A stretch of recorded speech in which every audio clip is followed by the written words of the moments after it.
Oh my god. Time to do one knee, right? Oh my god. This moment happens in every conventional long-term relationship. The transition from being separate people who like to spend time with each other to being one cohesive familial unit is slow and deliberate, so slow that it's easy to forget that it's happening. Doesn't seem too long ago that my curiosity about an old high school acquaintance reunited us, and that first spark of wonder began to fuel the flame of our passion for one another. How is it that a mere 3 years later, we found ourselves signing our lives away for a mortgage with a far too high but somehow barely affordable interest rate? How is it that we went from lighthearted chatter about everything that changed us since we last saw each other to bickering about whether we get the bench with cloth or Sherpa upholstery? We got Sherpa. Well, the relationship itself and the prospect of spending the rest of my life with this person excites me to no end. The fast-moving nature of time itself is kind of terrifying, and the nature of how quickly our lives seem to have changed only begets a more existential and terrifying question. What comes next? The thought of having to worry about property taxes on its own already makes me feel old and wrinkly, but soon comes marriage, and after marriage comes a family. And a family means kids. I'm gonna be a parent. Oh my God. This episode of MML's Commentaries is called Bluey's Perfect, and that terrifies me. Wow, that's a very long title. I know! It was within this context that, in the midst of both of us being run down with a pretty nasty case of COVID-19, we decided to throw on children's cartoon Bluey, of all things, to cheer us up. We had already satisfied our young childhood nostalgia by watching an embarrassing amount of Blue's Clues, Wonder Pets, and Bear in the Big Blue House, but the sickness brought out our inner children and made us desire something new, but similarly innocent. So we ended up watching Bluey, a show starring two little girl dogs, Bluey and Bingo, and their parent dogs, Bandit and Chili, as they live their perfect, wonderful dog family life at the end of a perfect suburban dog street in a perfect 4-bedroom dog house. No, not a dog house, like a regular house. It was exactly the show we needed at the time to help us ignore the feelings of severe grogginess, exhaustion, and achiness, and escape to a world where none of that existed. For that matter, where none of our problems existed. Instead of worrying about work, or bills, or groceries, or adulting in general, we could play pretend with two little healers for 7 minutes at a time. In fact, its escapism was so therapeutic that something real peculiar happened. Even after recovering, we kept watching. At first, I'd say it was our sick show. If one of us was feeling under the weather, then it'd be good enough reason to put it on.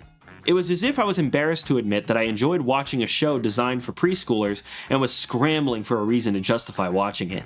I didn't actually like the show, I just liked to watch it when I was sick. I didn't like the show, we just happened to have 7 minutes before leaving to meet up with friends, and there isn't anything else that fits such a specific time slot. I didn't like the show, it just happened to be queued up on Disney Plus, and I just needed some background noise while I sat on the couch and did nothing.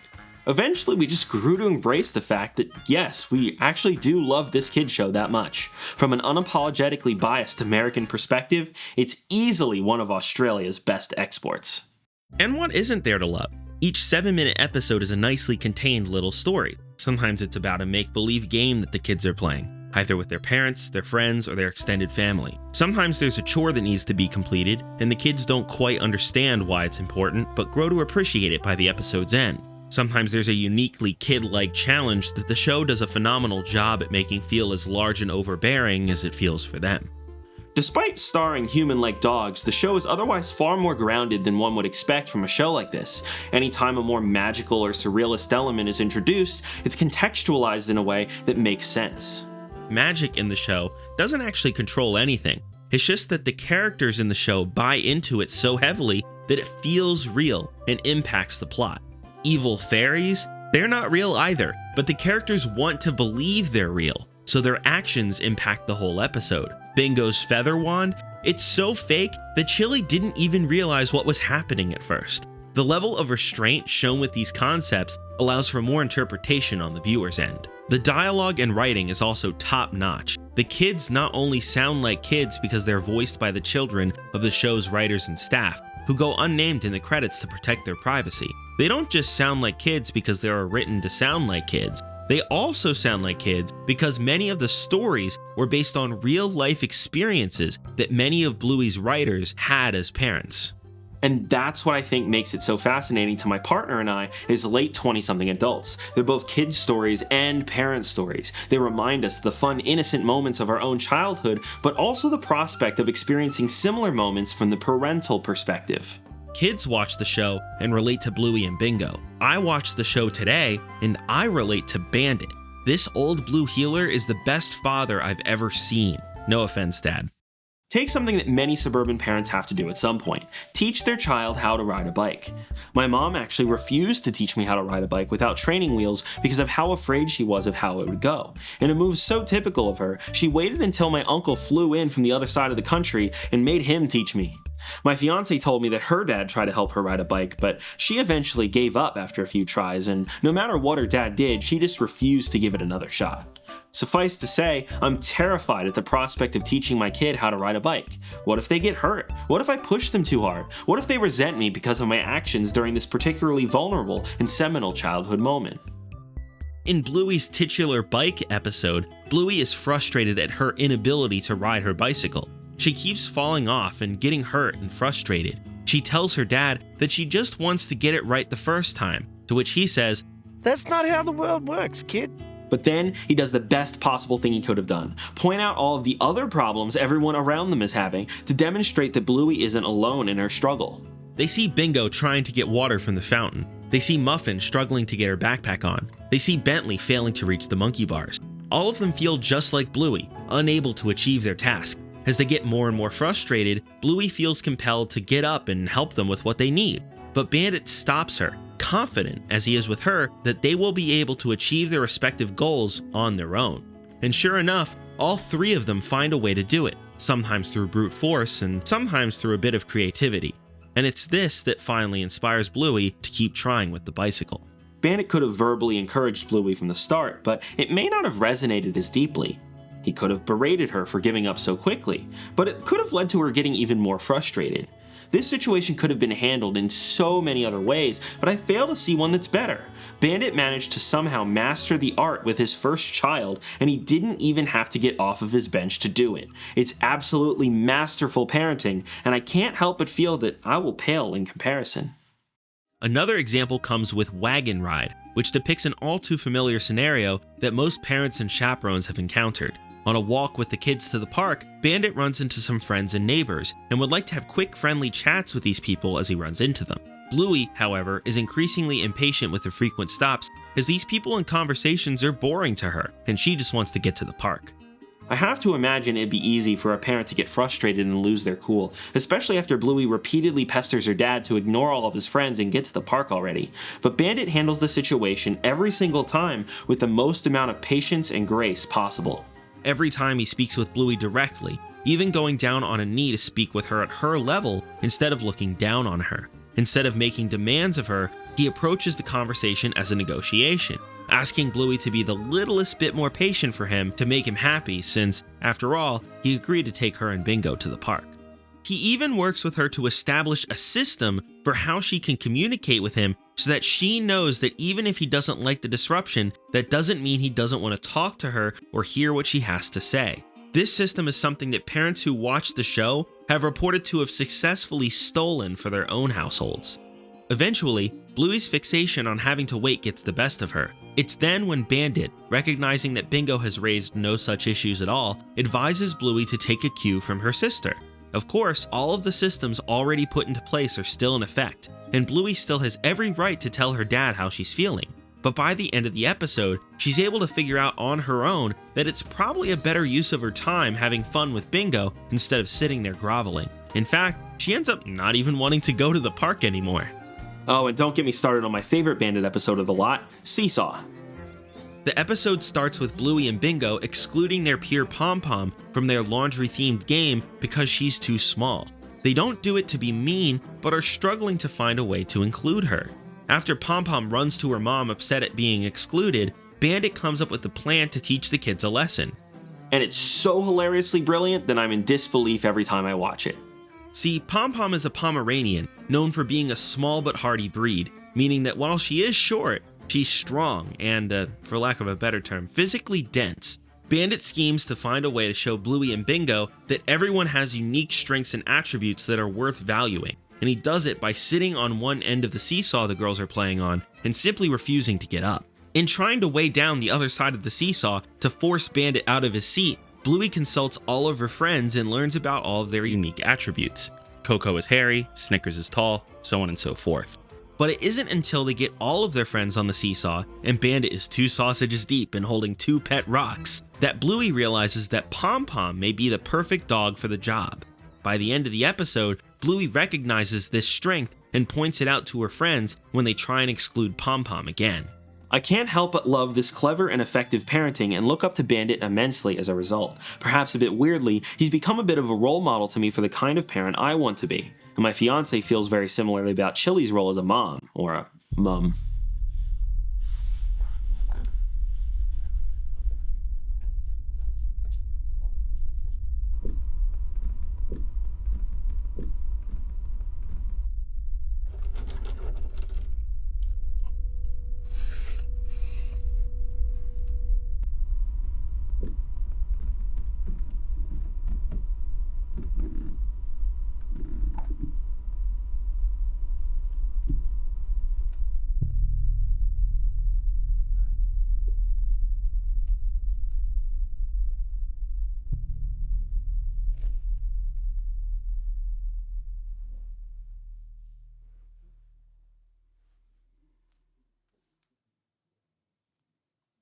That was an accident. Okay, maybe that's a bit hyperbolic, but to say I was planned would be completely inaccurate. I've heard slightly different stories from my parents over the years on how it all happened, but the key details are always the same. My parents met through working at different companies and getting into some sort of argument at a business meeting. Sometime after that, they became friends. My mom lived in Texas, and my dad needed a place to stay, so they were housemates for a while. My mom had told me that she was more romantically interested in my father, and he was less interested. My dad had told me that at the time he just wasn't interested in longer-term relationships. Either way, at some point in Texas, I was conceived.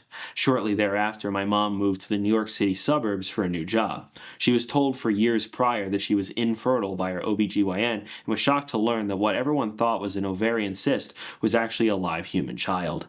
Her mother, a devout Christian traditionalist, was horrified of the news of a child out of wedlock and reportedly cut my mom out of her life through the whole pregnancy, but would eventually show up with my grandfather around the birth. My dad would also relocate and be present with my mom before I was born. After attempting to strangle myself with my umbilical cord, I was born on December 30th, 1995, early in the morning. A few days later, I was brought home in what would become a record-breaking snowstorm for the region. We were literally trapped inside the house with no way out. But eventually the snow melted, and my parents attempted to co-parent throughout the first year or so of my life. The way my mom tells it, my dad was considering staying, getting a job in the city, and continuing to raise me with my mom. She still had feelings for him. The way my dad tells it, he already knew that it wasn't going to work out long term. They would bicker and fight constantly. To my knowledge, it never escalated to any sort of major severity, but my dad, who had a particularly complex childhood of his own, didn't want to take any risks and felt that the safest decision for me was for him to move back to the Midwest US, near where he grew up. Again, the stories diverge in places here, but the way one party tells it, when this decision was made, allegedly my mom presented my dad with the option to leave my life entirely and not have to pay child support. My dad refused, wanting to be the kind of dad he didn't have as a kid, even if it had to be long distance. And that's when the lawsuits began.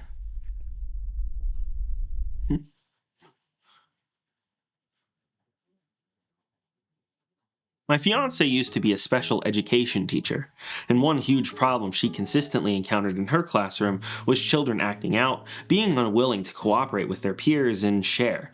As an only child and a bit of an introvert, I never really struggled with things like sharing. My issue was the opposite. I'd often roll over and sacrifice my needs and desires just to keep other people happy. But now that we're considering having kids, and likely having more than one, it's safe to say that both my partner and I are worried about how to best address those problems in our household. Thankfully, Chili already solved that problem in the episode Neighbors, which is about teaching kids how to stand up for themselves. See, in the family game of Neighbors, in which every family member has their own little couch cushion home, Bluey and Chili are trying to live simple suburban lives while dealing with annoying neighbors on either side. Bandit moves in next door to Chili and is being an absolute loon for the sake of getting a laugh out of the kids. Meanwhile, Bingo is working to expand her lot to accommodate an ever-increasing amount of farm animals, completely unaware of its impact on Bluey's reading area. When Bluey sees that her house has been effectively cut in half by Bingo's expansion, she immediately calls for her mom to solve the problem. But instead of interjecting as a parent, she places trust in Bluey to solve this problem herself by staying in character as the friendly neighbor. After all, Chili won't always be there to solve Bluey's problems for her. So when Bluey asks what to do, Chili simply replies by inquiring if she's asked nicely. Bluey tries asking nicely, and it doesn't really go well. So Chili decides to demonstrate how to stand up for herself with Bandit, who, while all this was going on, was very busy drumming on his drum set and chopping down a hat stand-shaped tree with his new wood plank-shaped chainsaw. Chili walks up to Bandit and asks him nicely to stop, which doesn't work out at first, but with enough persistence and a good old-fashioned mom stare, Bandit acquiesces, giving Bluey the confidence to try talking with Bingo again. This form of education and parenting, letting children discover the solutions to their own problems, is a key argument the show makes with regards to how children should be raised, and it extends to school life as well. Some of the best episodes of the show take place at school, many of which barely feature the Healer family at all. The argument that Bluey makes here aligns with the mentality of Montessori and Steiner schools, a school style I actually attended for a few years when I was really young until it got prohibitively expensive, in which play is used as a mechanism for almost all learning, and kids are strongly encouraged not only to learn at their own pace, but in their own unique ways. Indy and Winton learn about animals during arts and crafts time. Jack works on his focusing skills and managing his ADHD through playing Army. Bluey learns how to tell a story while on an epic fantasy-style quest to find a writing tool. Most impressively, the entire class learns basic math concepts, barter and trade, job skills, and even politics through running an entire mock society in a very early Series 1 episode.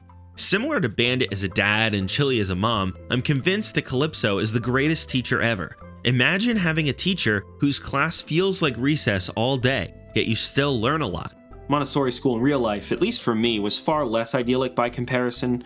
There was a lot of learning opportunities outside of the bounds of a traditional classroom, but there was also a lot of unconventional practices that didn't pay off. Instead of resolving conflict with an adult, children would instead talk to a rock called the Peace Stone. Typical motivational tools were absent in favor of a complex credits and debit system, where if you earned enough credits, you were granted the opportunity to take someone of the opposite gender to the pond, which in reality was nothing more than a slightly oversized puddle, a particularly odd reward for a group of 7 and 8-year-olds.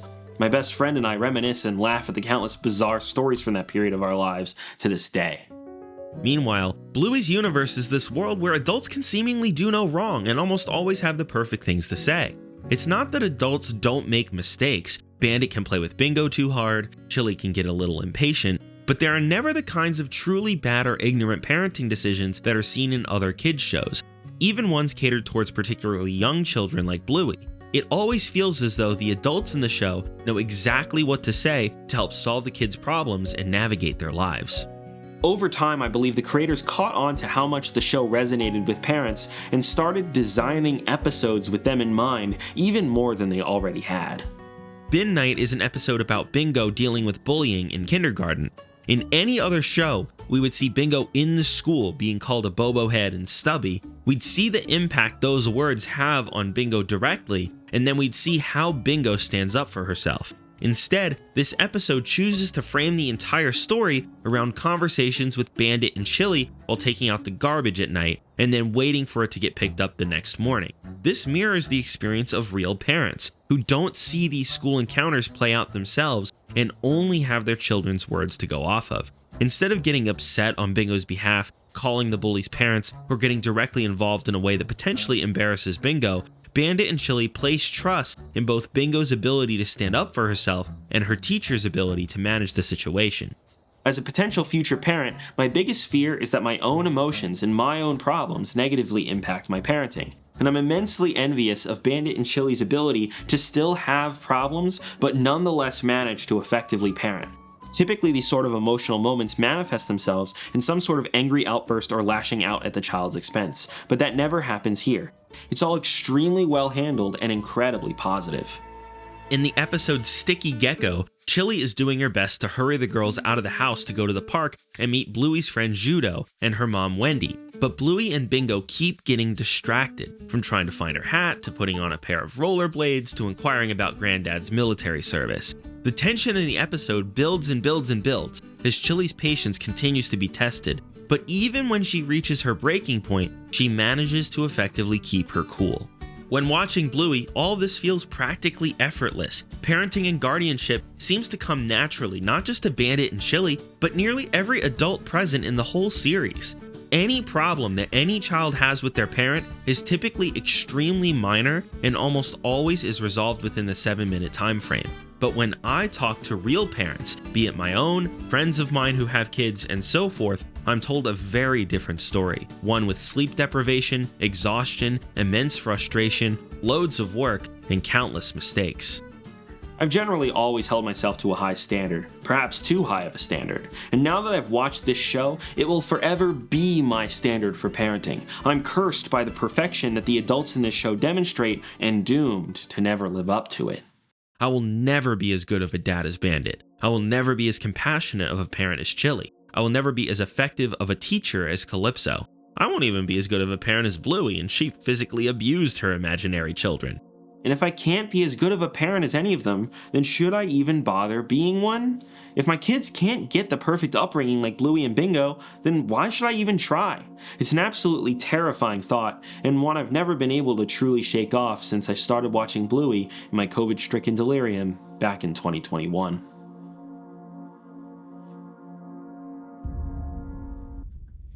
After my dad moved away, his first attempt to visit me was shortly after my mom and I relocated to what would become my childhood home, as I was approaching my 3rd birthday.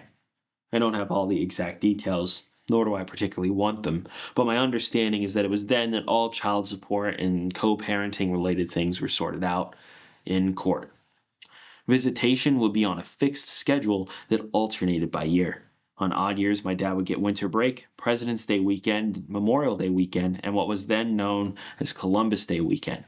On even years, he would get MLK Day weekend, spring break, and Thanksgiving.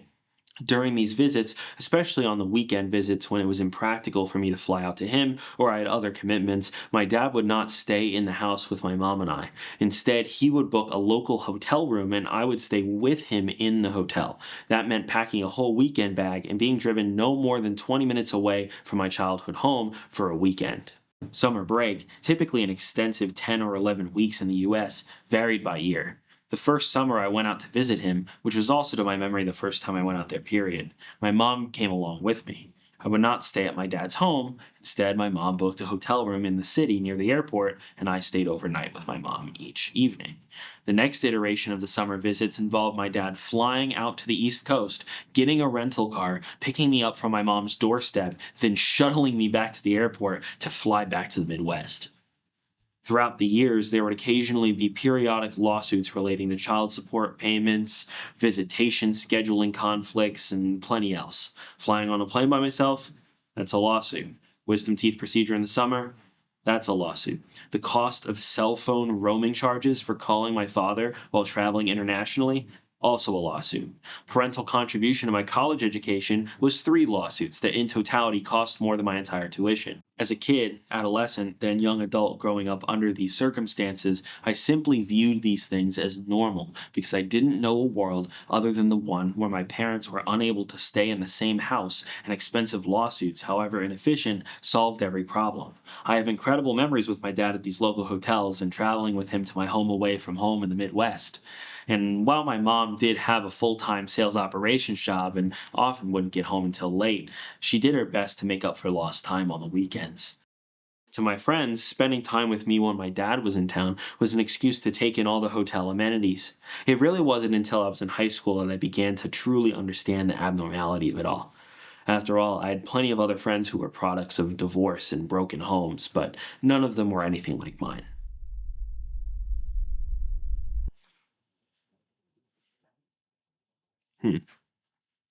The world building of Bluey is one of its most underrated assets. While each episode is its own semi-contained bit, there's a slow evolution that happens with the characters and settings over time that doesn't exist with a lot of other shows. Most of the time, even after decades on the air, characters in animation tend to never age. Homer Simpson will always be a middle-aged dad. which means that when the show started airing in the 90s, he grew up in the late 60s, and today, he grew up in the early 90s. Tina Belcher will never go to high school. Fred Flintstone will never wear pants. Characters like these remain rigid so that they can continue to be used throughout seasons and seasons of episodes to come. They may learn something in one episode, only to fall into the same trap the next. They stay the same so that audiences keep watching. That trend has changed over the years as serialization has become more appealing. In the era of streaming and binge watching, a continuous story is an advantage, keeping viewers glued to the screen and watching longer. But kids media, especially preschool media, never really worked that way because children lack the attention span to follow that kind of long-term character arc, and parents are hopefully not going to have their toddler sitting in front of the TV for hours and hours on end. Hopefully. But perhaps as a means of depicting what real parenting is like, and perhaps as a means of appealing to parents a bit more, Bluey's characters actually do grow, albeit slowly. The easiest example to point to here is Socks, the younger sister of Bluey's brash, bratty, but well-intended cousin Muffin. At the start of the show, Socks is nonverbal, walks on all fours, and, for all intents and purposes, acts like what we in the real world would expect a dog to act like. But as the show matured, so did Socks. By Series 2, we would occasionally see Socks try to walk on two legs and occasionally chime in with a word. And by Series 3, Socks was a full-blown toddler, walking and talking with the rest of the kids. There's a bit of a conspiracy with Socks, as her development contradicts a diaper-wearing Bluey seen in a flashback in the Baby Race episode. Some suspect she has a developmental condition or is neurodivergent. The existence of such a theory demonstrates how much faith the audience of the show has in its creators when compared to the rampant inconsistencies and contradictions of countless other shows. Another particularly adorable example comes with Bandit's brother Rad and family friend Frisky, who were both accidentally booked to babysit Bluey and Bingo in the Double Babysitter episode. The focus of this episode is on the kids learning to adapt to different environments and accepting that, even if they had bad babysitting experiences in the past, things can be different and sometimes that can be okay. In the background, however, we slowly begin to see Rad and Frisky get to know each other throughout the evening. Rad opens up about his insecurities about a long-term relationship, and Frisky opens up about her breakup and how she no longer is sure that true love exists. By the end of the episode, it's hinted that Rad and Frisky might start dating. And sure enough, in Christmas Swim we learn that they're officially together, and in The Sign, they get married. We even see this with the main cast, albeit in subtler ways. Bingo was a lot less mature in Series 1, but has become more and more well-spoken throughout the show. Modern Bingo occasionally reads similarly to early Bluey, and modern Bluey is even more mature in comparison, often holding her sister accountable in ways she never would have early on. Both Healer kids had a birthday throughout the show's run. Bingo's birthday episode Handstand is a personal favorite. After the duck cake for Bingo's birthday became such a major source of frustration for Bandit in the namesake episode, he begins to use it as a swear word. Both Chili and Bandit frequently reference older episodes and newer episodes when hinting at whether some parenting trick they tried worked out in the long run or not. In the case of the children, a huge factor playing into the perceived development of the characters is the age of the voice actors. Even if the creators wanted to bring back Series 1 Bingo, they quite literally can't. Both in the world of the show and in real life, we're all growing up with Bluey and Bingo. This massive commitment to continuity applies to other world-building elements outside of the core characters as well. In Onesies, Bingo rams into the mailbox with her bike, only for it to be fixed in the following episode. A musician gets ice cream in Series 2's The Quiet Game, using the same exact bill Bluey gave him in Series 1's Markets. The koi pond that Chili mentions wanting to build in Series 2's Stumpfest, the very reason why all the dads are digging up all the tree stumps, actually gets built in Series 3's Tradies. Because of how consistent Bluey is with these elements, especially when combined with how grounded everything in the show feels, it makes the world and the stories that much more believable. Both of my parents would eventually remarry. I say remarry, but in the case of my dad, it would be his first and only marriage to my stepmom. The first memory I have of her is at a water park. There's a particularly scary-looking slide at the water park called the Swirlpool, which I had gone down dozens of times as a fearless kid, but this particular time my nerves kicked in and my dad was so confused by it. He kept trying to pressure me to go because he knew I'd enjoy it, but my stepmom, noticing that I was visibly starting to look upset, called him out and told me I could go on whatever ride I wanted. I'm pretty sure by the end of the day, I eventually gained the bravery to go down the swirl pool, and yeah, it was a good time. But importantly, it was something I chose to do on my own terms. My dad to this day still cites this as a key moment when he realized he found the right person for him. My mom's first remarriage was far less successful. It's as though the fears my dad had about him staying with my mom all those years ago had manifested into reality when, desperate to achieve the conventional nuclear family, my mom married someone with a known history of spousal conflict. It's no understatement to say that not a single person in my mother's life was a fan of the guy. The police had to show up to the house 3 times during that marriage to de-escalate physical conflict, 2 of which I was present for, and the 3rd of which my then stepsister was present for. The marriage lasted about 2 years. Her second remarriage was far more successful and effectively achieved what my dad's marriage had achieved for him, finding a true partner who complements your best attributes and helps better your faults. My stepdad and I still have a close relationship years after my mom passed away in 2019.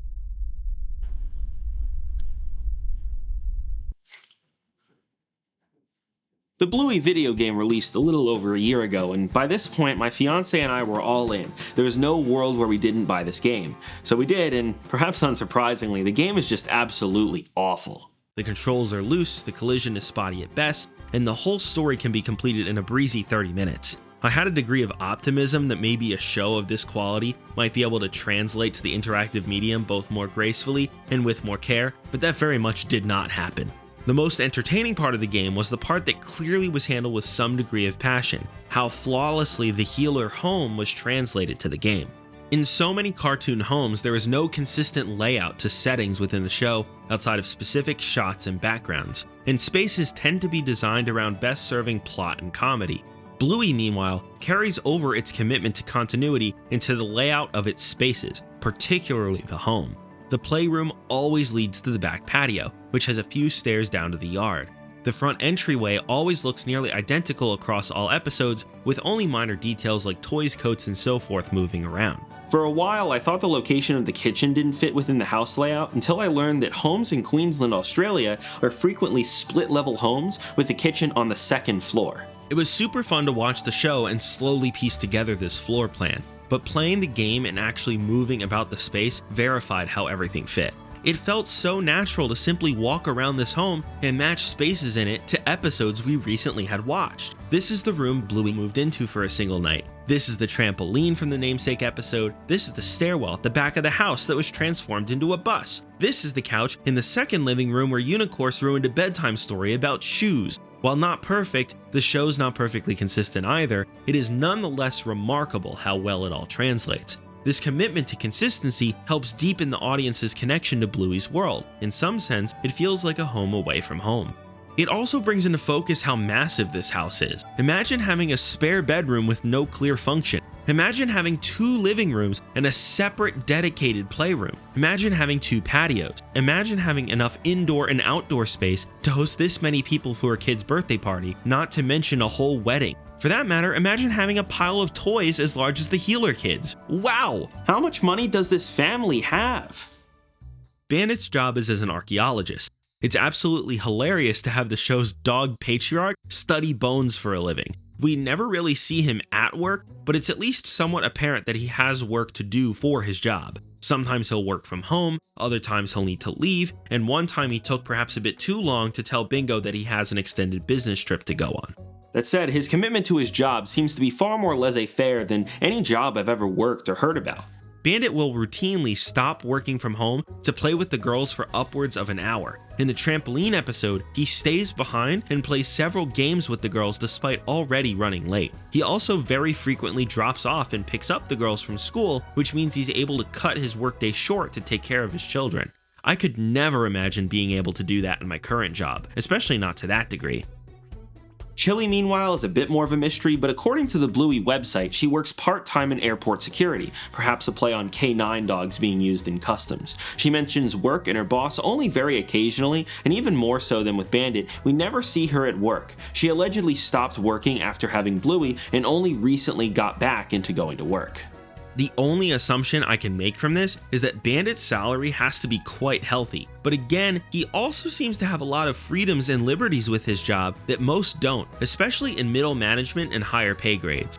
So how is it even remotely possible that the Healers can afford this house? Was the house inherited? Did Chili's mom leave them a fortune? As far as I can tell, the housing market in Australia is marginally better than the disastrous United States, but not enough for one salary with lenient hours to be able to pay the mortgage on this massive home. This wasn't always the case. There was a time where buying a home, even a home of this size, was affordable even with a lower wage or lower salary job. Many animation mainstays, be it children's cartoons or adult animation, had less consistent but similarly large homes with families that made a modest income. At the time of their creation, that was still the norm. My home ownership today is an abnormality for folks my age and was largely achieved by luck and circumstance. The seeming financial impracticality of the Healers living in this massive home is only further emphasized by the kinds of things we see happening in the background throughout various episodes. Never do we see the Healers sort out bills or discuss taking out a loan. On the contrary, they're contemplating getting a new TV and expanding the size of the living room and cubby. In Relax, they're going on vacation and staying in a hotel room that can only be described as a freaking penthouse suite complete with living room, 2 bathrooms, 2 bedrooms, and a full-size balcony. Not to mention, they're sending Bluey and Bingo to private Steiner schools instead of public school. All this considered, there's no practical way that the Healers could possibly be able to live sustainably with their current lifestyle without a whole lot of help, at least in today's world economy. And I don't know, with how much effort was put into the layout of the home and the continuity of the world and the compassion of the characters, it makes the possibility of being a bandit like Dad for my kids feel impossible. It's not that I don't want to be a good parent, it's that I can't be a good parent. Maybe it's just not possible.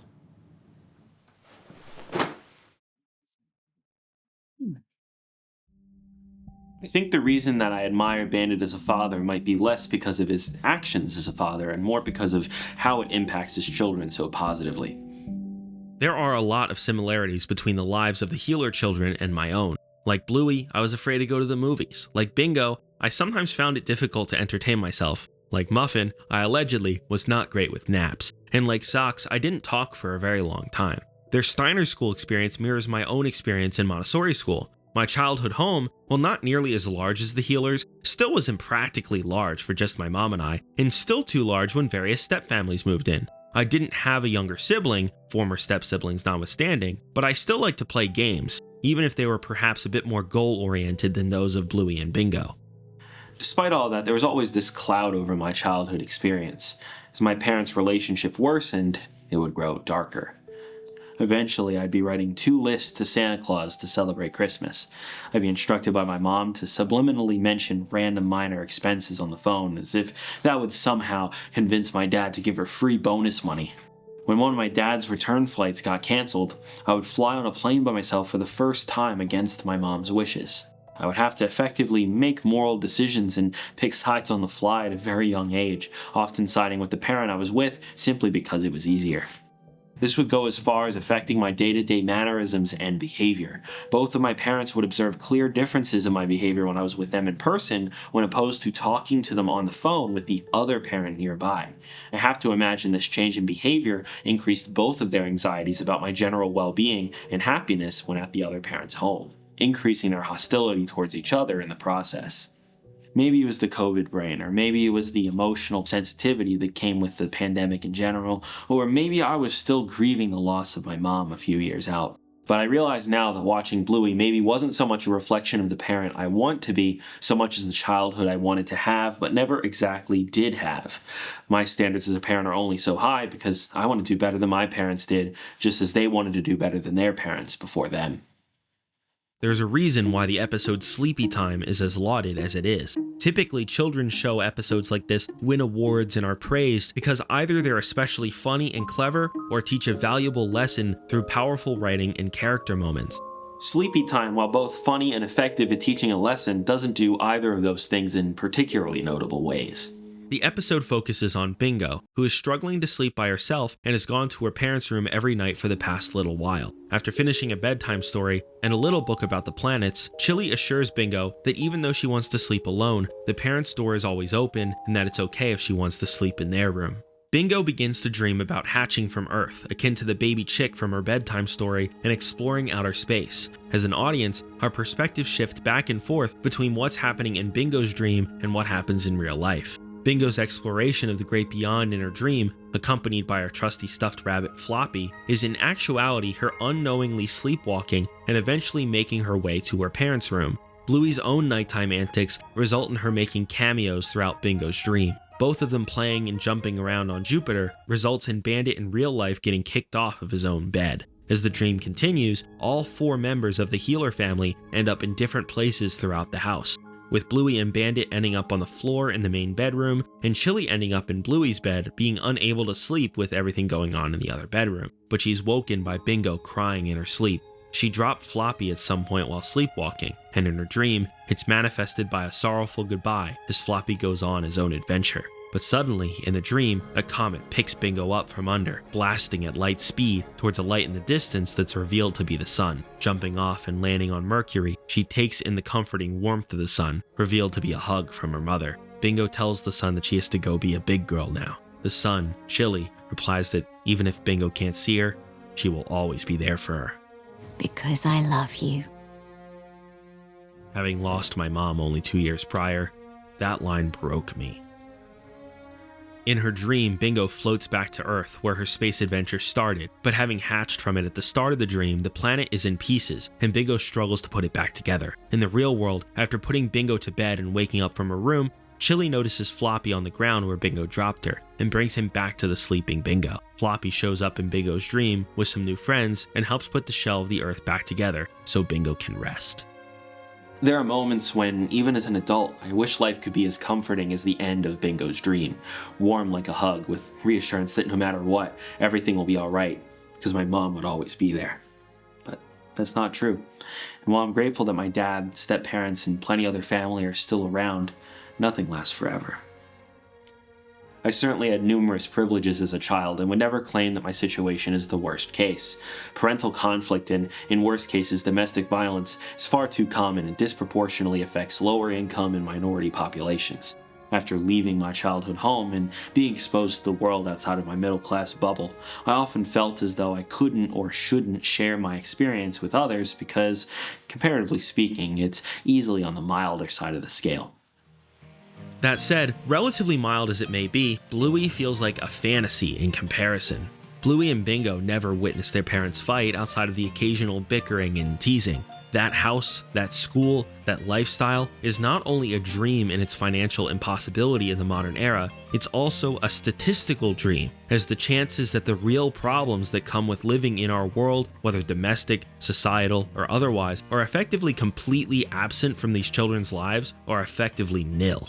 And to some degree, this makes sense in terms of what the show is focusing on and what the show aims to achieve. Perhaps it would be distracting to see Chili and Bandit distraught at the table, wondering how they'll afford to eat this month in an episode about, say, the importance of taking turns. That sort of subplot would go completely over the heads of the target audience of the show, young toddlers and preschoolers. It could be argued that it's better that Bluey and Bingo live in this perfect world where the biggest problems are Muffin not learning how to share or Coco cheating in a game of pretend. Like my admiration of Bandit, it may not be practical, but it's aspirational, and maybe that's enough. At the time when we first watched Bluey, only the first 2 series were released in the US via Disney+. The first batch of episodes from the 3rd series had already aired in Australia, but didn't release globally until December of 2022. As now fully fledged fans of the show intended for preschoolers, both my fiancé and I would watch new episodes practically as soon as they would release. And it was in these new episodes that I began to discover a new side to the show that brought with it a very unexpected twist. Take the episode Facey Talk, which is about taking turns and making everyone feel included. Muffin throws a tantrum about giving Socks a turn on the Facey Talk app, and Stripe volunteers to handle the parenting because his wife Trixie is busy with other tasks around the house. But Trixie continually questions his methods, including the effectiveness of timeouts. As Stripe's attempts to catch Muffin and get her to give up the phone continuously fail, she grows increasingly impatient. This culminates in the bathroom where, for the first time in Bluey history, we see parents straight up arguing. When Bandit notices this argument happening on the other side of the call, he asks Bluey and Bingo to mute the phone on their side so they don't hear the argument, to which they oblige. After the call is muted, we then see, in silence, Trixie and Stripe talk through their problems, reconcile, and finally, hug. They then work together to catch Muffin, who accidentally drops the phone in the pool. Trixie, now having come to a compromise with Stripe, agrees to give Muffin a timeout. This moment was so shocking upon a first watch because it was such an obvious chink in the armor of Bluey's perfect parenting and demonstrates that even in the world of Bluey, nothing is perfect. Maybe it's possible to be a good, even a great parent and still make honest mistakes. In fact, as many parents have told me before, it's almost guaranteed. Other episodes in the third series continue this trend, from onesies addressing infertility to the decider hinting at parental conflict and divorce. These messages are pushed to their absolute limit in the 28-minute special, The Sign, which focuses even more on the parents than usual. Rad and Frisky are supposed to get married in the Healer backyard until Frisky learns that Rad wants to move out west with her and never consulted her about it beforehand. The lack of communication and the prospect of moving away from family and friends is so upsetting to Frisky that she threatens to call off the marriage and runs away. Meanwhile, the Healer house itself, in all its massive glory, is up for sale. Bandit and Chili may not have literally had a conversation about personal finance on camera, but it's made rather explicit that the reason for the move is that Bandit was offered a higher paying job and the family could use the money.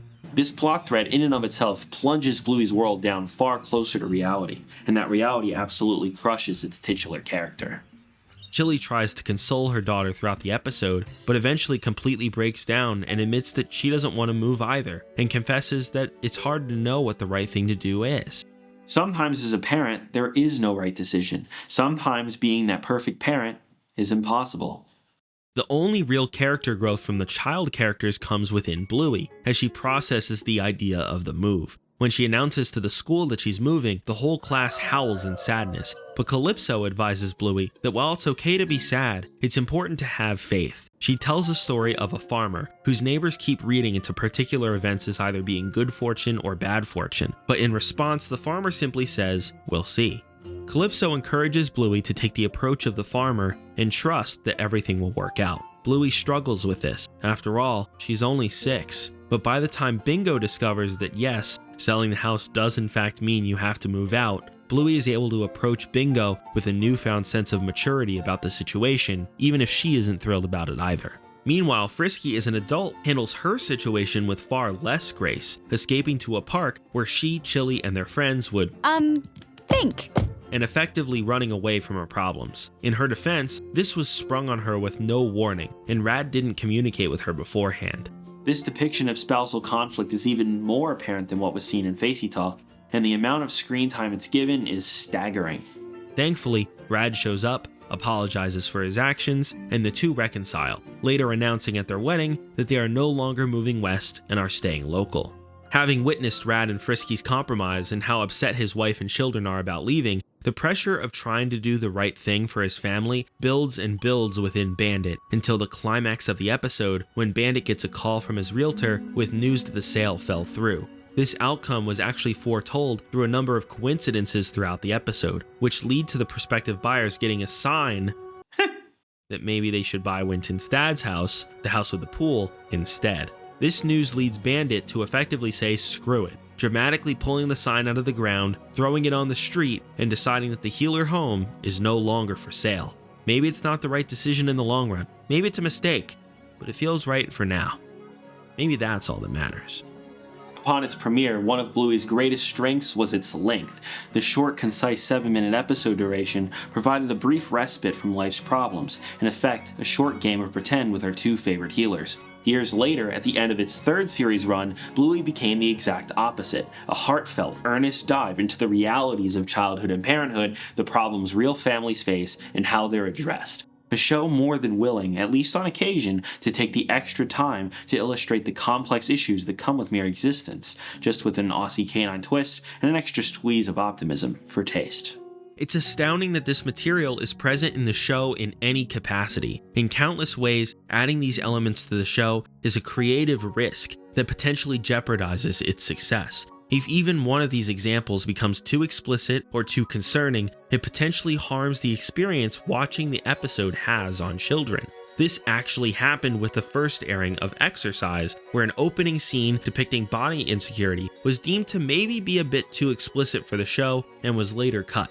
Like Stripe and Trixie's argument in Facey Talk, or Rad and Frisky's conflict in The Sign, in order for these elements to work in a preschool show, they need to be seen, but not always explicitly heard. It's an incredibly delicate balance that Bluey manages to walk so incredibly well.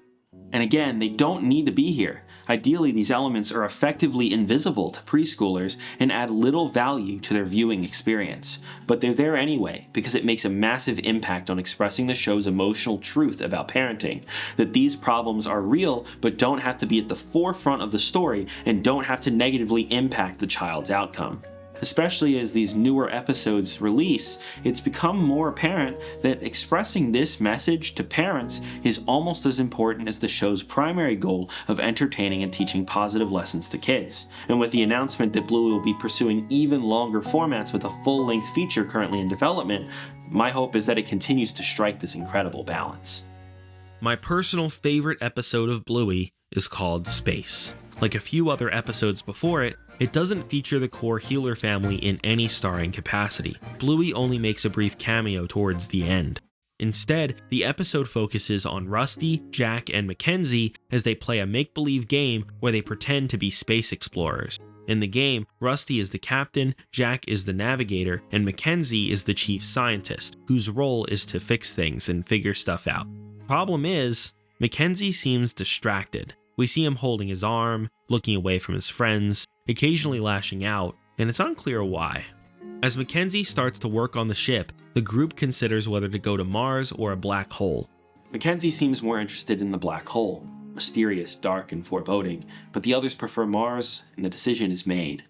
Shortly after, Mackenzie claims to get hit by an asteroid and flies off, despite Jack saying no asteroids were present. After being brought back on the ship, Mackenzie wanders away again, sabotaging the game once more. When confronted by Rusty about this, Mackenzie says that he wants to pretend that Rusty and Jack left him behind, but doesn't know quite why.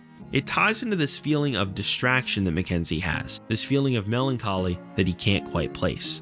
These sort of moments happen to everyone, times when you're sad or upset and don't know why. Depression or anxiety, even if not chronic, can hit someone like a truck for seemingly no reason, and it has the potential to uproot your whole day. Often people around you wonder if maybe they've done something to upset you, but they haven't. It's something else, a feeling of emptiness inside. A black hole, perhaps. Jack and Rusty explain to Mackenzie that they need a chief scientist to go to Mars and can't leave Mackenzie behind even if he wants to. Begrudgingly, Mackenzie agrees and the group makes their way back to the ship, but Mackenzie sabotages the game one last time, as when Mackenzie puts the group into hypersleep, he instead redirects the ship to go to the black hole, and once it arrives, wanders off one final time. When Jack and Rusty awake from their hypersleep, they notice something's wrong and quickly realize what happened. They find Mackenzie right at the entrance to the black hole, not being sucked in as none of them know how black holes really work, but just standing there in contemplation. Rusty and Jack tell Mackenzie that if he must go into the black hole, they will go with him, but Mackenzie refuses, insisting that this is something he must do alone. After all, he is the chief scientist, and his job is to figure things out. So Mackenzie wanders into the black hole, hoping to find an answer to how black holes work and why there's one in his mind keeping him distracted and a little upset. And he finds his answer.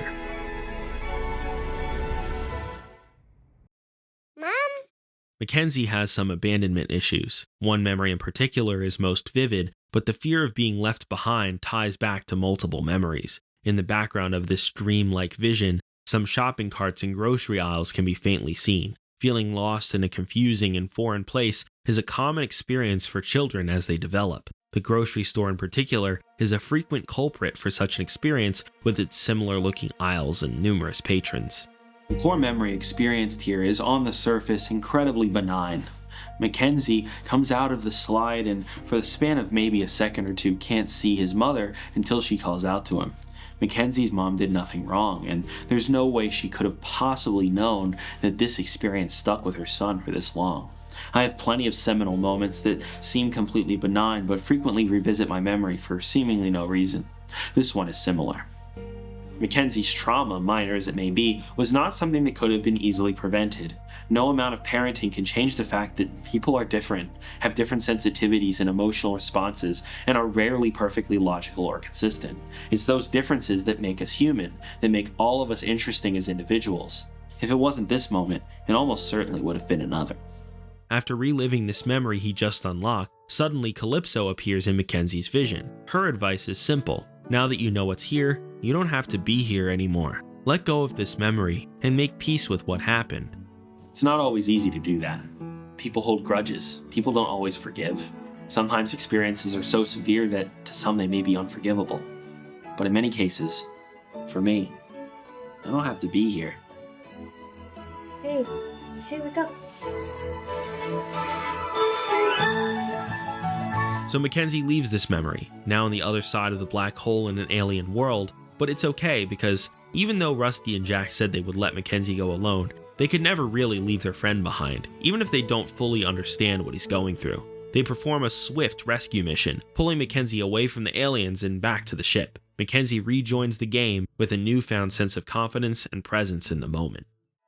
The argument Space makes is the conclusion of the arguments the show makes throughout its third series, that not only are parents practically guaranteed to make mistakes, but it's okay for parents to make those mistakes. In fact, the actions parents take or don't take are almost guaranteed to affect their children in ways they never could have possibly expected.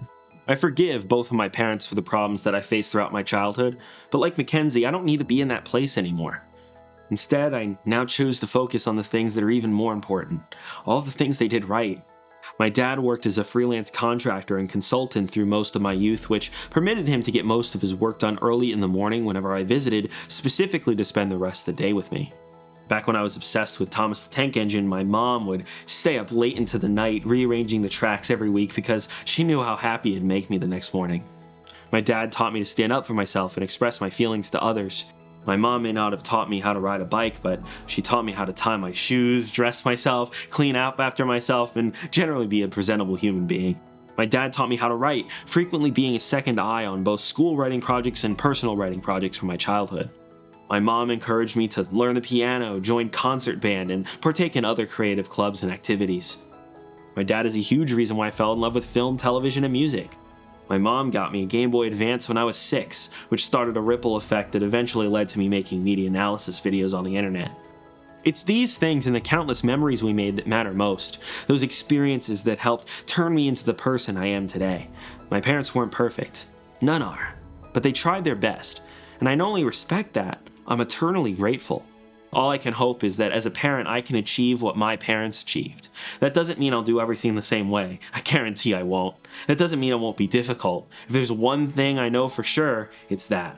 That doesn't mean I plan to make the same mistakes they made, although I no longer will be afraid of the countless different mistakes I will make. Like Calypso said, it will all work out. Bluey teaches us a lot about parenting. Listen to your children. They will tell you what they need. Speak to them on their level. Never look down on or demean them.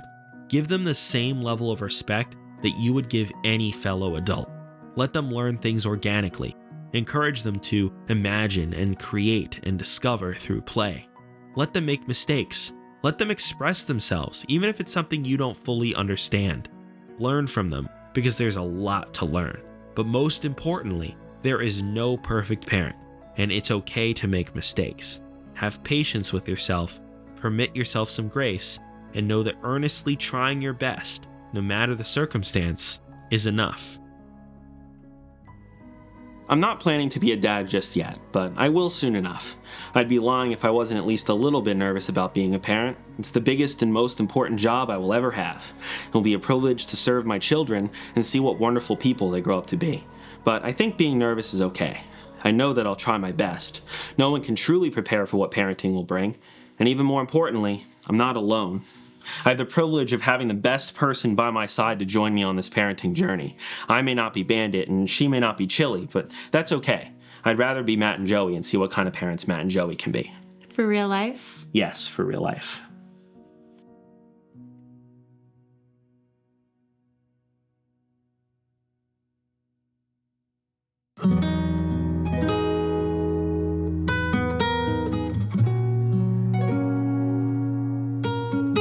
right. I now ask that you retrieve your wedding rings from those you have entrusted to hold them up until this point. Please listen carefully to the following promise to your partner. As you, Joanna Javelin, place this ring on Matthew Lucas's finger, please repeat after me. I give you this ring. I give you this ring As a symbol of my commitment to you. as a symbol of my commitment to you And your partnership in life. and your partnership in life. You have my heart always. You have my heart always. As you, Matthew Lucas, place this ring on Joanna Javelin's finger, please repeat after me. I give you this ring I give you this ring as a symbol of my commitment to you as a symbol of my commitment to you and our partnership in life. and our partnership in life. You have my heart. You have my Always. heart. Always.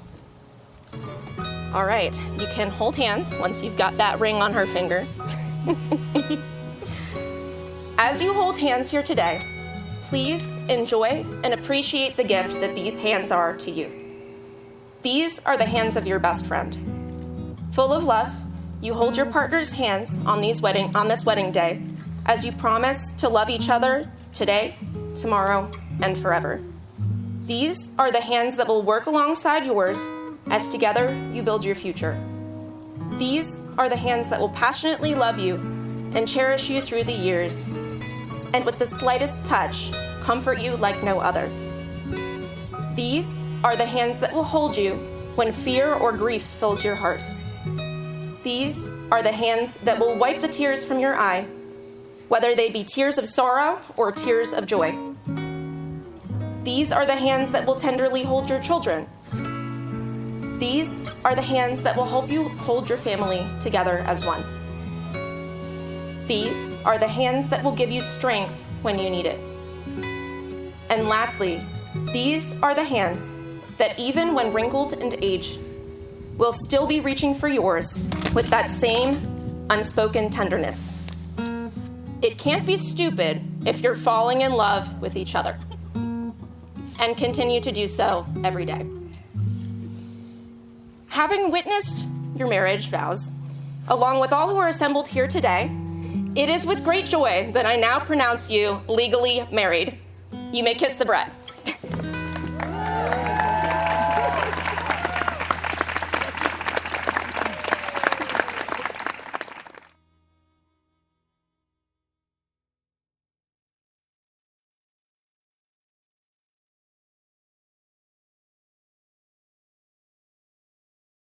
What are you doing? I'm sleeping.